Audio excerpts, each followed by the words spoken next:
Okey, Assalamualaikum warahmatullahi wabarakatuh. Salam sejahtera kepada semua pelajar. Okey, jadi, hari ini saya akan, berbincang berkaitan satu topik iaitu perkhidmatan manusia di Malaysia. Okey, sekejap saya share ini. Okey, jadi, hari ini, kita lebih kepada mengenali bagaimana sistem-sistem penyampaian perkhidmatan manusia, dijalankan di Malaysia terutamanya. Okey, okey. Sekejap ya. Okey. Jadi, untuk hari ini, okey, jadi kerajaan merupakan memainkan peranan yang cukup penting, sama ada dalam merancang, okey, dalam proses penyediaan apabila untuk memberi satu bantuan ataupun penyampaian perkhidmatan kepada kumpulan ataupun besaran.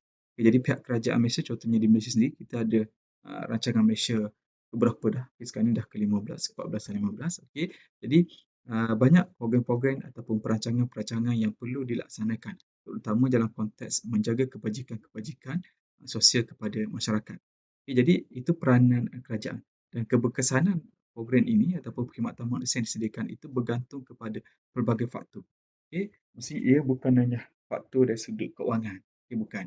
Okay, dia mungkin menjadi faktor dari sudut proses bagaimana kita ingin menyediakan satu perkhidmatan sosial yang terbaik. Okay, jadi dia banyak. Maksudnya tidak hanya kepada satu faktor, dua faktor dan sebagainya. Jadi ia pelbagai. Okay. Okay. Hmm. Okay. Okay.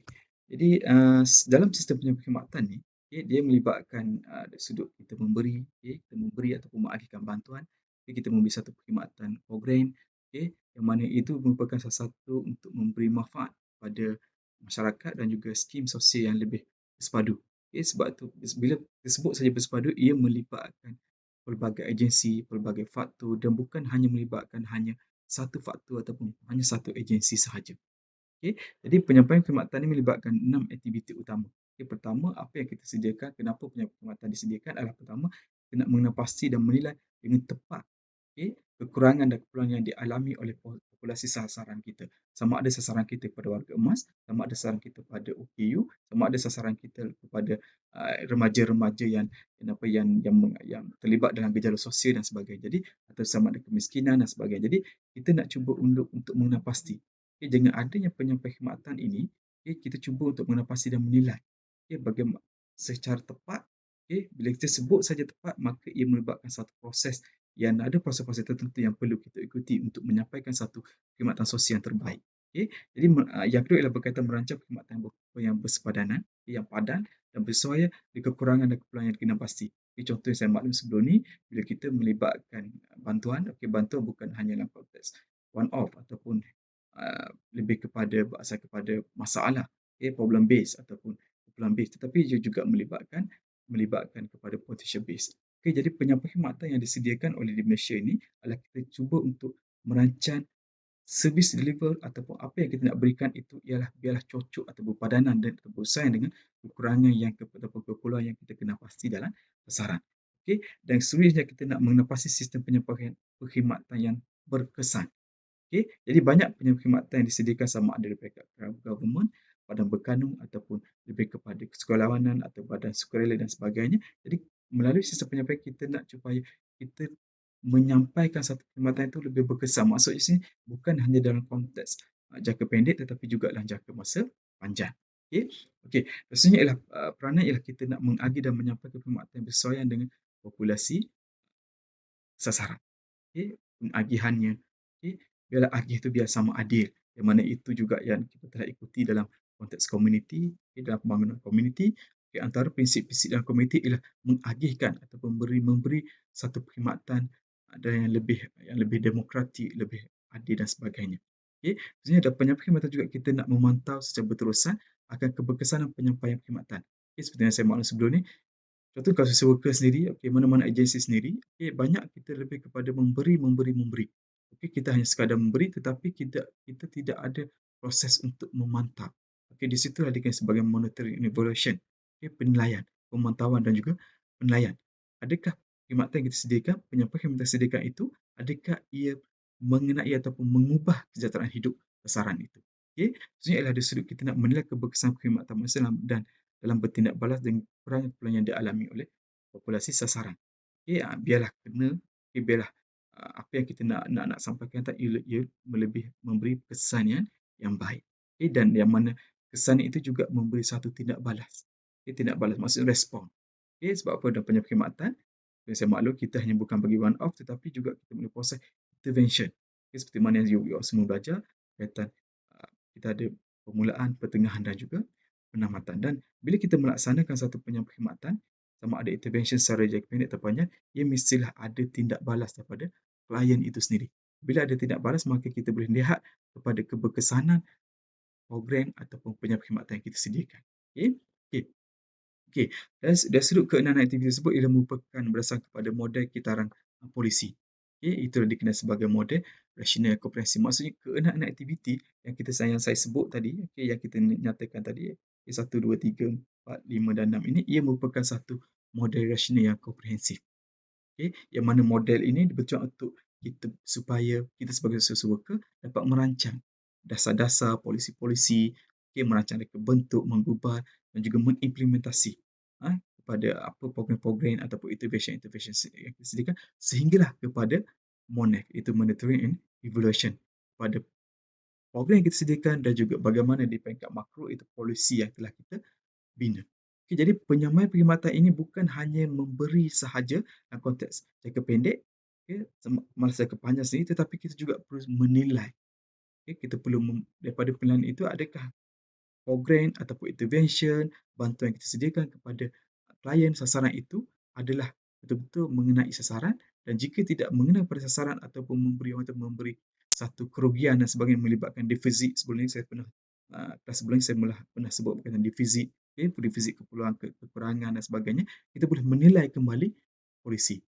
Itu sebab apa you akan berada dalam agensi sebagai seorang social worker, akan berada di pelbagai agensi untuk untuk membantu kerajaan untuk membina polisi yang biarlah berasaskan kepada juga apa keperluan sebenar, apakah potensi dan juga apakah masalah sebenar yang ada dalam komuniti, supaya polisi yang kita bina itu dapat memberi keberkesanan yang impak yang baik kepada komuniti ataupun sasaran itu. Sama ada sasaran kita kepada pesakit HIV, sama ada sasaran kita kepada mereka yang berada dalam remaja-remaja bergejala sosial dan sebagainya, kemiskinan, ibu tunggal dan sebagainya. Hatta warga emas sendiri, biarlah kena ataupun sasarannya itu lebih tepat. Dan proses moderation komprehensif ini, ia akan melibatkan mengandungi 7 tahap. Seperti mana yang you belajar sebelum ni, kita ada 3 tahap mainnya, general umumnya, itu pertengahan, permulaan, pertengahan dan juga penamatan. Tetapi dalam permulaan, pertengahan, penamatan itu ada tahap-tahapnya atau proses-proses tertentu. Dalam untuk penyampaian perkhidmatan ini, saya tunjuk lebih kepada bagaimana proses kitaran polisi itu dilaksanakan oleh penyampai-penyampai atau agensi-agensi penyampaian perkhidmatan. Apa prosesnya? Ini. Satu ialah peringkat satu, iaitu mengenal pasti masalah. Masa pasti masalah termasuklah kita juga bukan hanya kita kenal pasti masalah, tetapi kita melihat kepada keperluan dia dan juga potensial. Di mana saya maklum bahawa tidak ramai pekerja-pekerja sama hatta pekerja sosial sendiri, tidak melihat kepada potensi base, tidak melihat kepada potential base. Jadi peringkat pertama kita naklah mengenal pasti masalah, termasuklah ada soalan konteks, potensi dan sebagainya. Bila kita dah kenal mengenai masalah itu, potensial itu, maka kita bergerak kepada penyusunan agenda-agenda. Agenda ini termasuklah agenda berasaskan kepada agenda untuk memberi impak jangka pendek dan juga berjangka masa panjang. Jangka pendek ni contoh kalau individu ataupun keluarga yang berada dalam kemiskinan. Jangka pendek kita beri bantuan. Kita bagi bantuan dari sudut one off. Kita bagi bantuan dalam konteks lebih kepada baku makanan dan sebagainya. Itu dalam konteks lebih kepada jangka pendek. Tetapi jangka panjangnya bagaimana kita nak keluarkan dia pada kemiskinan. Supaya dia berada ataupun dia dan keluarganya berfungsi dengan baik untuk jangka masa panjang, dan malah kalau konteks kemiskinan itu dia boleh memutuskan generation poverty itu. Kemiskinan bergenerasi sampai anak-anak cucu dia boleh terlibat boleh berada dalam keadaan kemiskinan jika kita tidak menyusun agenda sama ada jangka pendek ataupun jangka panjang, sebab kita nak keluarkan dia daripada kemiskinan. Dan bila kita susun agenda jangka pendek, jangka panjang untuk menyelesaikan satu masalah itu, maka kita akan pergi bergerak kepada penggubalan dasar. Dasar-dasar sama ada ini termasuklah dasar di peringkat kementerian, dasar-dasar apa yang selari untuk mengeluarkan individu dari kemiskinan. Okay, sebab kita ada banyak dasar-dasar keluarga Malaysia, dasar keluarga, okay, dasar sosial negara dan sebagainya. Okay, banyak dasar-dasar yang telah dibina di peringkat di Malaysia itu sendiri. Okay, tapi kita nak ataupun kita hendak melaksanakan, kita nak membentuk ataupun merangka satu dasar yang betul-betul dapat menyelesaikan masalah yang dihadapi oleh sasaran kita. Okey, dan memang kita akui, dasar-dasar yang kita bina itu, dasar-dasar contohnya dasar-dasar negara yang dibina, ada lompannya. Lompan dalam sisi ada kekurangannya. Itu biasa. Sebab apa? Masalah sosial ini dia tidak hanya statik, dia akan sentiasa dia tidak statik, dia akan sentiasa berkembang, okey, dia akan jadi pelbagai dimension punya pelbagai dimensi masalah dan sebagainya. Okey, jadi di situlah penggubalan dasar itu perlu dilaksanakan dengan baik. Okay. Dan sehingga apabila kita dah gubal dasar, kalau you berada di peringkat kementerian, okay, you merancang satu dasar dan sebagainya, you cuba reka bentuk dasarnya dan telah diperakui oleh kementerian yang you duduki dan sebagainya, okay, dia malah di peringkat akta dan sebagainya, maka dia perlu di pelaksanaan dasar itu. Okay. Bila telah dilaksanakan dasar itu, barulah kita nampak di manakah lompannya, okay, di manakah kekurangannya. Okay, di situlah akan ada penilaian dasar. Okay, jika penilaian dasar itu bila dilaksana, you nilai dasar itu sama ada dasar itu kena ataupun tidak, ataupun memenuhi pada sasaran ataupun tidak, okay, dan sebagainya. Jika tidak memenuhi ataupun ada lompannya, ada kekurangannya, dia kembali kepada pertukaran dasar itu. Okay, di situlah you akan balik, kalau you lihat kepada anak panah itu, dia akan pergi kembali kepada peringkat pertama, iaitu mengenali masalah itu.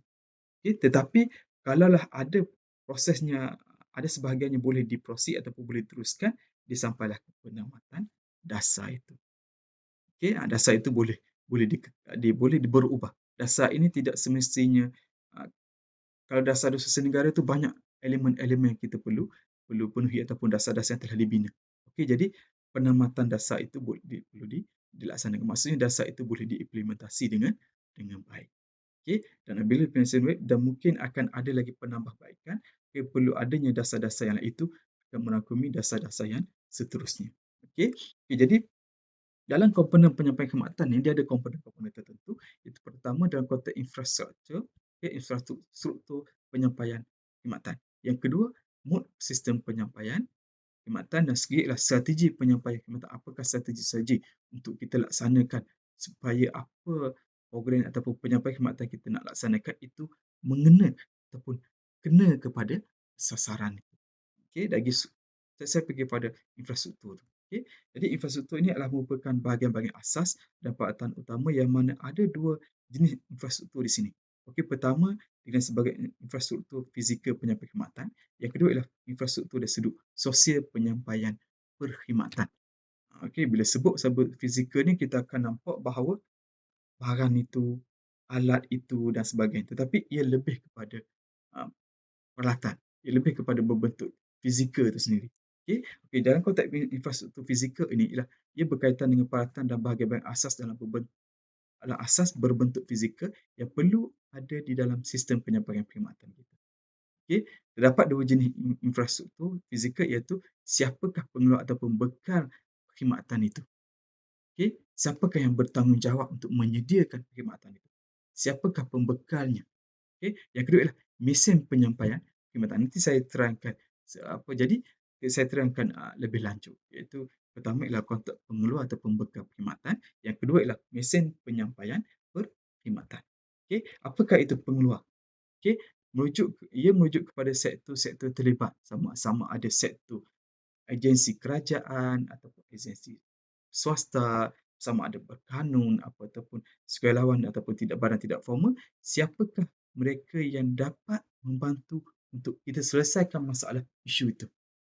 Okay. Contohnya, kalaulah ada berkaitan dengan OKU.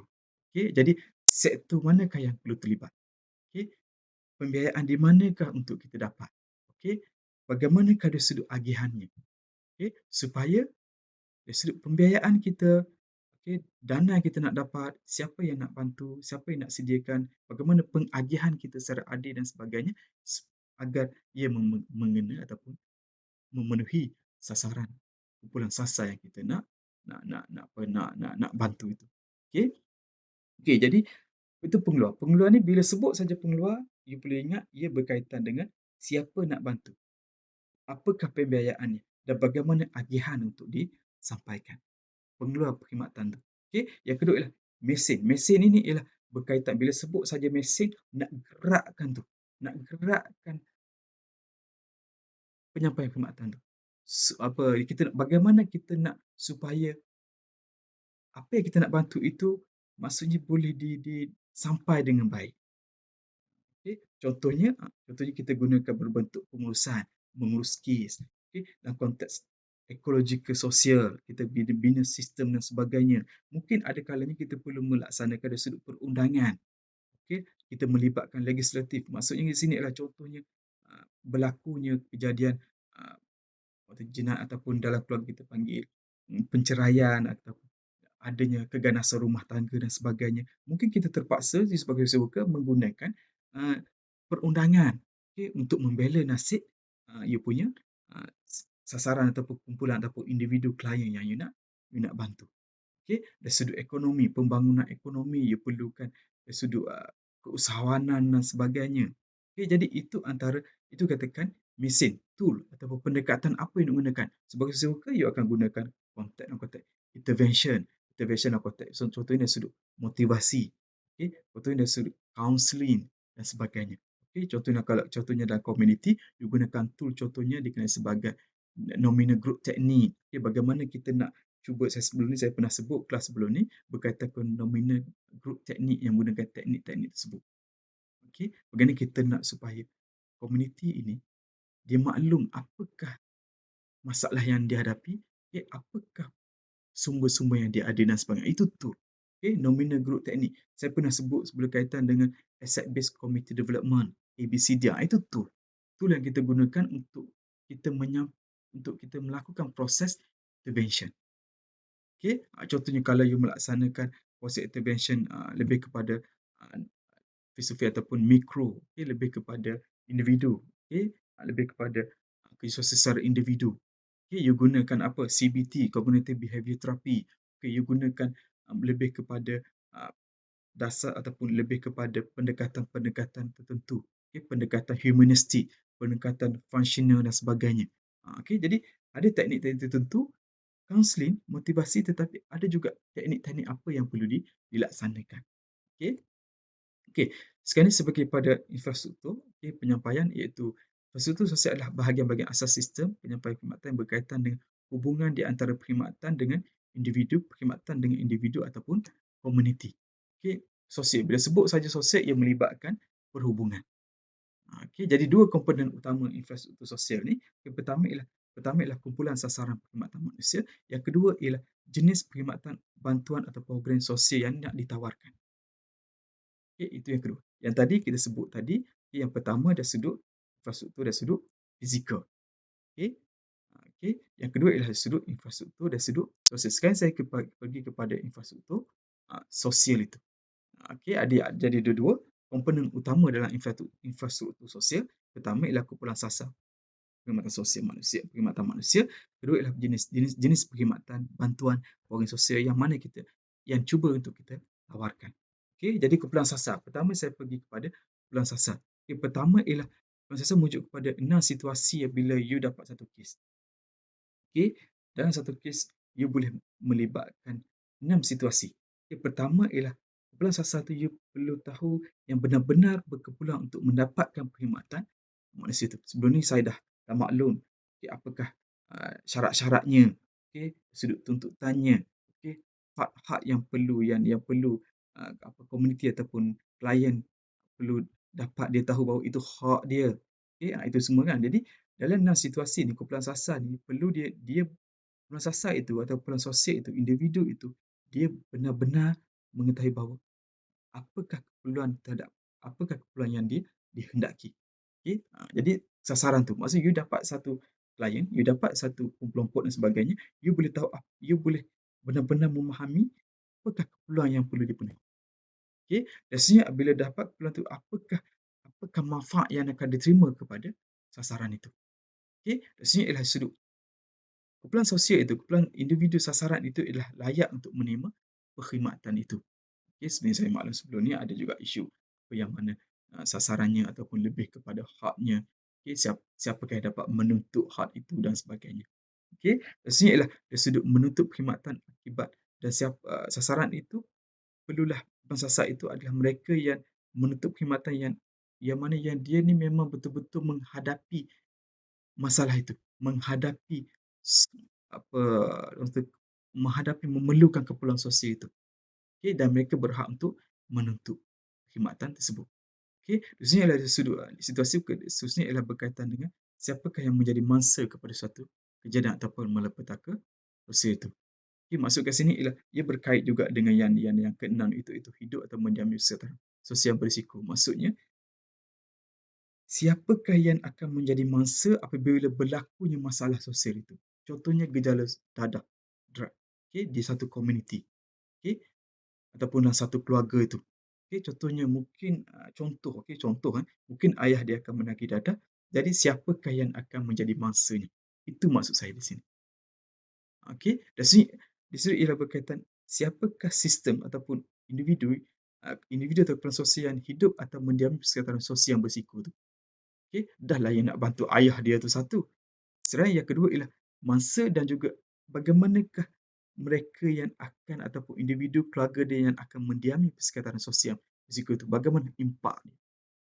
Okey, maksudnya ialah okey, jadi bagi memastikan perkhidmatan memenuhi defisit keperluan ini, okey, need service ni, okey, defisit keperluan ni seperti mana saya maklum sebelum ni, ia berkait dengan uh, kekurangan keperluan. Defisit ni kekurangan lah. You pernah dengar berkaitan dengan ekonomi defisit dan sebagainya kan. Okey, di sini defisit dalam konteks keperluan itu. Okey, kekurangan keperluan tu. Okey, jadi you perlu kena pasti kumpulan sasaran yang mana you akan membuat satu perancangan yang baik untuk membantu mereka. Okey. Okey, ini antara kategori-kategori kumpulan sasar. Yang pertama dari sudut individu miskin. Ni sama ada yang nak bantu individu miskin. Kumpulan sasar lihat kepada mereka sebab dia melibatkan penyampaian perkhidmatan. Okey, apakah elemen-elemen yang saya sebut sebelum ni? Okey, yang perlu ada untuk bantu individu miskin. Okey, siapakah konteks contohnya sasaran konteks individu yang menganggur ataupun tidak upayaan ekonomi. Okey, sama ada golongan berusia warga emas. Okey, sekarang ni ramai warga emas yang dah sepatutnya dah pencen, okay, dan sepatutnya dah tidak lagi bekerja tapi perlu bekerja dan sebagainya.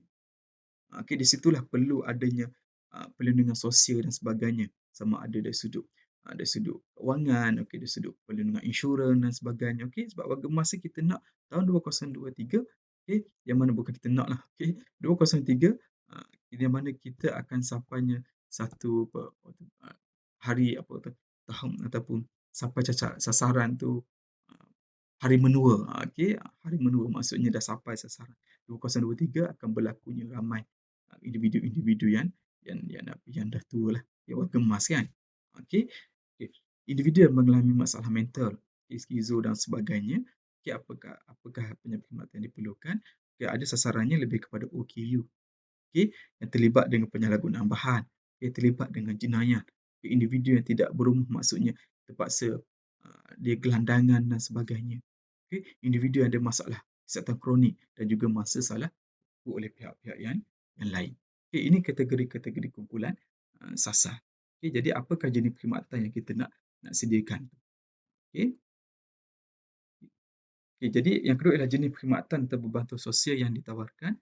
Okey, yang kedua ialah sektor penyedia perkhidmatan yang akan menyediakan pelbagai jenis perkhidmatan kepada masyarakat secara am dan juga spesifik umum. Umum ni contohnya orang miskin, okey, individu komuniti miskin, apa bantuan kita nak sediakan. Mereka berpotensi.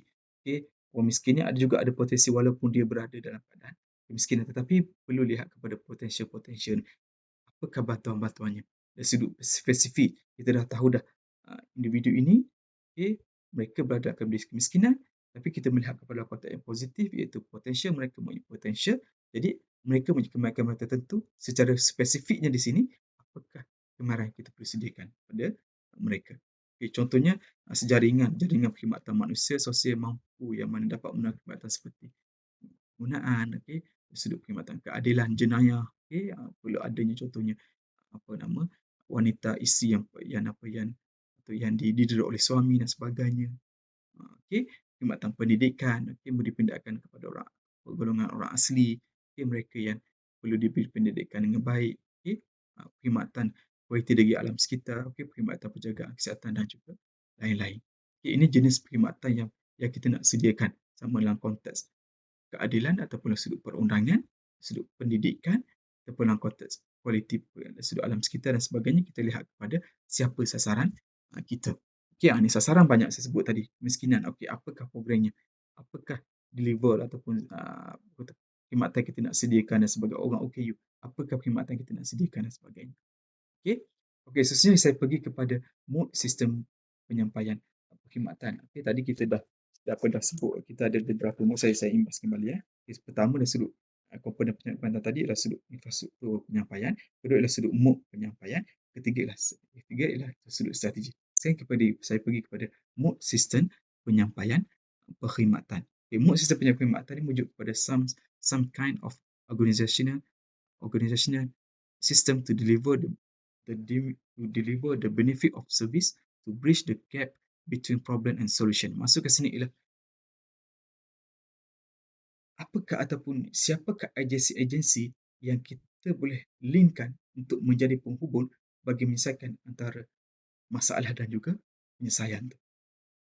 Okey, sebab kita seperti yang saya maklum sebelum ni, social worker kita tidak boleh menyelesaikan masalah secara sendiri. Okey, bukan kita yang menyelesaikan masalah klien, tetapi kita membantu klien dengan kesedaran klien sendiri. Klien sendiri turut serta untuk berubah dan sebagainya. Kita bina sistem mereka. Sistem itulah dikatakan sebagai sistem dan konteks agensi yang kita nak bina untuk bantu dia. Okay. Jadi mod sistem penyampaian perkhidmatan ni kita boleh menjenis, iaitu pertama ialah sistem penyampaian perkhidmatan berpusat, okay, desentralisasi, okay. Ada sistem dengan sebagai sistem penyampaian perkhidmatan yang fokus kepada pengguna perkhidmatan. Keempat ialah sistem penyampaian perkhidmatan pengurusan kes, dan khususnya ialah kelima ialah sistem penyampaian perkhidmatan yang bersekutu. Okay, saya pergi satu persatu mod ni. Okay. Okay. Sistem penyampaian berpusat ini ia lebih kepada okay, ia lebih kepada berpusat ni, maksud saya ialah ada berautoriti yang menentukan apakah tugas-tugas kaki tangan tu, apakah perkhidmatan-perkhidmatan yang perlu disediakan. Okey, itu maksudnya di situ. Okey, jadi penyampaian berpusat maksudnya dia lebih kepada daripada, contoh kalau bos, okey, kalau pihak berautoriti, pihak atasan yang mana yang mempunyai autoriti untuk memberi tugas kepada setiap kaki tangan mereka. Apakah peranan masing-masing? Okey, sebab pengetahuan pusat ni dia setengah-setengahnya menggunakan sistem penyampaian ni sebab dia nampak daripada dia macam burung helan lah. Burung helan dia nampak daripada atas tu. Okey, daripada orang atas ni dia akan nampak apakah yang perlu dilaksanakan oleh untuk membantu sistem komuniti ataupun komuniti di bawah. Okey, itu maksudnya di situ. Okey, jadi dia berpusat. Okey, dia berpusat ditentukan oleh pihak atasan. Okey, pembiayaan perkhidmatan contoh JKM ataupun mana-mana kemas ke, okey, sama ada di pihak swasta, agensi swasta dan sebagainya, mereka mempunyai autoriti untuk mengarahkan tugas-tugas oleh staf-staf mereka apakah peranan yang perlu dilaksanakan. Okey, yang kedua ialah sistem penyampaian perkhidmatan desentralisasi, iaitu yang mana dia tidak berpusat. Okey, dia tidak berpusat. Okey, dia dapat dipecahkan kepada beberapa jabatan ataupun agensi yang mana mempunyai peranan masing-masing. Okey, untuk menyelesaikan satu masalah yang dihadapi oleh klien contohnya. Okey, yang ketiga ialah sistem penyampaian perkhidmatan pengurusan fokus kepada pengguna perkhidmatan. Ini lebih kepada direct. Okey, pekerja kes dengan secara bersemuka terus kepada klien yang nak diberi perkhidmatan tu. Okey, secara tepat maksudnya dia tidak ada, bukan you diarahkan oleh ni, tak. Okey, you secara direct, okey, dengan klien itu. Okey, Ini adalah sistem penghematan pengurusan kes yang mana bertindak sebagai care manager ataupun case manager. Okay, you akan menjadi satu, kalau you pegawai JKM, okay, you pegawai uh, Jabatan Kebajikan ataupun mana-mana pusat intervention, institusi intervention, you akan menjadi sebagai pengurus kes. You akan bina sistem itu. Okay, you akan maklum JKM ini peranannya. Okay, kemas ini peranannya. Okay, JKK, PKK yang dekat kampung ini peranannya sebagainya. Okay, dan yang kelima ialah sistem penyampaian perkhidmatan bersekutu, iaitu 2 atau 3 mesti bersetuju untuk bekerjasama memberi khidmatan tertentu yang spesifik. Okay, contohnya gabungan 2 organisasi bukan berdasarkan keuntungan, itu satu dia untuk mengagihkan tugas dan peranan-peranan mereka. Okay, mereka faham peranan-peranan mereka itu. Okay.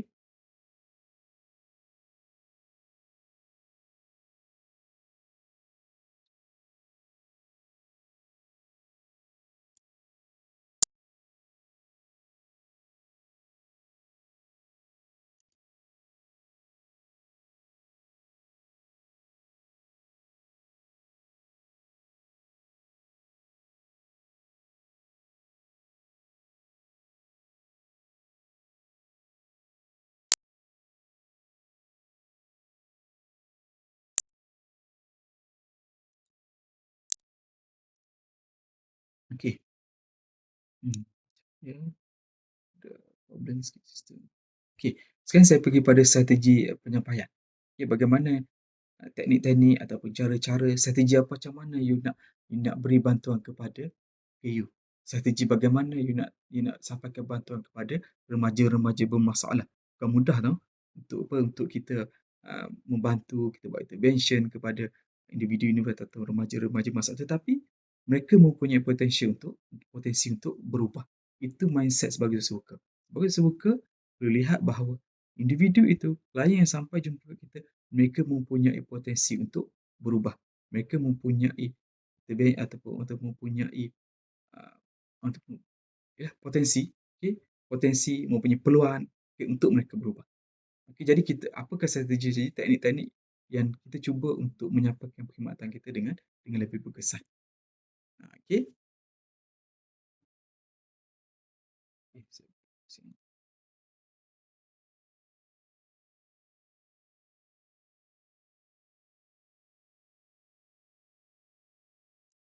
Okay. Ini contoh-contoh antara strategi penyampaian yang lazim digunakan. Sama ada gunakan strategi kerja sosial, kerja sosial banyak kan. Ada yang boleh kita sasaran kita, mikro, mezo dan makro. Okay, kita ada permulaan, pertengahan, penamatan. Okay, kita ada teknik-teknik CBT, Cognitive Behavioral Therapy. Kita ada teknik functional. Okay, functionalist punya style. Kalau seorang teori, pakai teori dan pakai teori functional, dia akan gunakan strategi yang itu. Okay, contohnya kalau community, dia gunakan berbagai strategi. Itu strategi dalam kerja sosial. Banyak pula teknik-teknik dia, kaunseling, motivasi dan sebagainya. Okay. Kedua adalah strategi dari sudut kebajikan sosial, beri bantuan dan sebagainya. Okay. Ada strategi berkaitan dengan pembangunan komuniti yang lebih luas, dasar dan sebagainya. Okay. Jaringan sosial maksudnya you cuba gunakan strategi you linkkan dengan pelbagai jabatan, pelbagai agensi, pelbagai individu, kelompok dan sebagainya untuk membantu klien. Okay. Dari sudut penjagaan bersemuka. Okay. Ini strategi bagaimana you bantu individu face to face, tetapi you sentiasa mm, tidak menyebar atau tidak orang sentiasa menjaga kerahsiaan dan sebagainya. Okay. Penjagaan bersemuka. Okay. You pergi face to face. Okay. You lebih selesa untuk berjumpa secara direct dan sebagainya. Okay. Konteks dalam konteks persekolahan dan sebagainya. Okay. Ada strategi persekolahan. Okay. Nak bantu klien menggunakan nak mengambil hati klien. Okay. You bantu dari sudut secara volunteer. Okay. Bantu dia, bagaimana bantu walaupun kes berkaitan dengan diri dia, individu itu. Okay. Nak bantu dia, tetapi you juga bantu dari sudut keluarga dia. Okay. Sebab apa? Sebab ialah individu itu dia berada dalam keadaan tekanan dan sebagainya. Okay. Kalau family dia masih juga, kalau tidak juga kita tak bantu secara skala untuk bantu individu ataupun family dia, juga memberi impak kepada klien itu. Pada stres kalaulah tidak dibantu keluarga dia. Sebab sistem itu boleh memberi juga impak bukan hanya positif tapi juga negatif pada klien. Kalau keluarga tak faham apa yang dialami, maka keluarga dapat beri impak yang tidak ataupun yang impak yang tidak memberi sokongan kepada klien. Okey. Okey, strategi penyampaian kesan juga berkait dengan kesesuaian program dijalankanlah. Okey. Okey, ini ringkasan ya, ringkasan perkhidmatan. Okey, yang saya maklum tadi, yang kita ikuti tadi, dia ada aktiviti, dia ada proses dan juga komponen. Okey, komponen ni yang kita dah belajar tadi, komponen ada 3 komponen yang perlu diikuti, iaitu infrastruktur penyampaian, mod penyampaian, strategi penyampaian. Infrastruktur penyampaian ada fizikal dan ada juga sosial. Fizikal berkaitan dengan peluang perkhidmatan, siapa yang nak bagi dan mesej perkhidmatan, agensi itu you sebagai seruka, contohnya pada JKM, okay, you nak bantu dia pergi motivasi, kaunseling dan sebagainya. Okay, sosial itu dari sudut kumpulan sasar, siapakah kumpulan sasar dia? Pasal you. Sama ada OKU, sama ada warga emas, ibu tunggal dan sebagainya. Okay, dan daripada ibu tunggal itu, apakah jenis-jenis perkhidmatan yang nak sediakan? Okey, nak sediakan penyampaian jenis macam mana?